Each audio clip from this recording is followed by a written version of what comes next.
యుద్ధాలు పోరాటాలు ఎందుకు జరుగుతాయని వివరంగా అక్కడ రాశాడు. చూస్తే యాకోబు రాసిన పత్రిక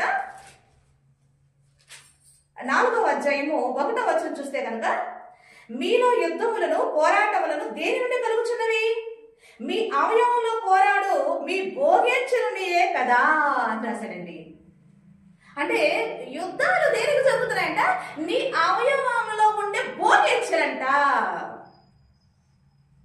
అంటే నీ అవయవాల్లో ఉండే భోగేచ్ఛలు అంటే నీ శరీర దురాశలు, నీకు ఆ భూమి మీద మనస్సు, అదిగో ఆ నీటి మీద మనస్సు, ఆ సరే ఎదుటివాడి యొక్క ఆ భూమి మీద నీకు మనస్సు, నీ కన్ను ఆశించడమే భోగేచ్ఛ. అందుకే బైబిల్ మొత్తం కూడా దేవుడు ఏం చెప్పాడు తెలుసా అండి? నీ పొరుగు వారిని నువ్వు ఆశించొద్దు. ఒకసారి అండి, నిజంగా నీ పొరుగు వారిని ఆశించొద్దు అని ఈ మాట అందరూ నిజంగా అప్లై చేస్తే ఈ రోజు మనకి యుద్ధాలు జరుగుతాయండి? జరగవు కదా. యుద్ధం అంటే నీది రాకపోవటమే కదా యుద్ధం, నీది ఆశించడమే కదా యుద్ధం. ఇవే కదా బైబిల్ కదా చుట్టూ భోగేచ్ఛలు అని చెప్పి ఈరోజు అధికారాన్ని అడ్డం పెట్టుకుని నువ్వు కబ్జాలు చూస్తున్నాం మనం. అంటే బలవంతుడు బలహీనులని వంశించుకోవడం మనం చూస్తున్నాము. ఇది ఈ రోజు అంటే కానే కాదండి.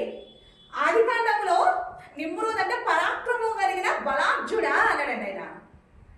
కాబట్టి ఇది ఆది నుండి జరుగుతుంది. బలవంతులు బలహీనులు తొక్కి తమ రాజ్యాన్ని స్థాపించుకోవడం ఆది నుండి కూడా జరుగుతుంది మనం చూస్తున్నాము.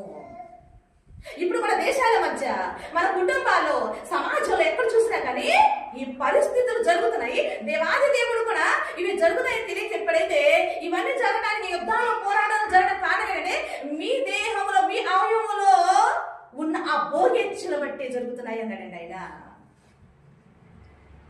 మరి దీనికి పరిష్కారం లేదా అంటే? అందుకే దేవుడు ఏమన్నా తెలుసా అండి, ఇవి జరుగుతాయితే నీతిమంతుడి విశ్వాసం మూలంగా బ్రతుకుతాడు. బయట ధరలు పెరుగుతుండొచ్చు, కానీ దేవుని ఆశ్రయించిన మనల్నంట దేవుడంట ఏ పొదువ లేకుండా మనం పోషిస్తాడంట. కాబట్టి ఆ ధైర్యంతో దేవుని ఆశ్రయించిన ప్రతి ఒక్క ధైర్యం కలిగి ఉండాలని ఈ మాట తెలియజేస్తున్నామండి. అయితే మనిషి ఈ రోజున వీటి కొరకు కాదు నువ్వు యుద్ధం చేయాల్సింది. నువ్వు భోగేచ్ఛల నిమిత్తం నువ్వు యుద్ధం చేస్తే నీకేం జరుగుతుందో తెలుసా? నీకు నష్టమే. నువ్వు పోయేటప్పుడు ఏమైనా పట్టుకుపోతావండి?